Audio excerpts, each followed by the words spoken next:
Insultée, huée, Brigitte Bardot n'était pas la bienvenue devant l'Assemblée. La porte-parole des opposants au mariage pour tous a assisté au vote à l'intérieur de l'hémicycle. En ressortant, elle a du mal à répondre aux questions.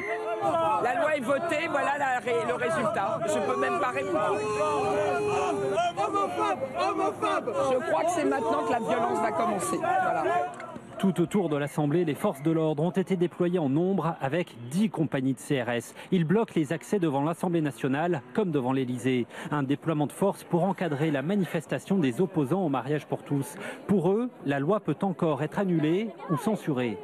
Le mot d'ordre, c'est on ne lâche rien, donc on ne lâchera rien tant que cette loi ne sera pas retirée. C'est une loi totalement inique et elle n'a pas à passer, quoi. Enfin, c'est absolument aberrant. Je pense que c'est important de résister et dans la paix. J'espère que ça se passera dans la paix. À Toulouse, plusieurs centaines de manifestants se sont retrouvés place du Capitole. Ils dénoncent ce mariage pourtant devenu légal et réclament un référendum.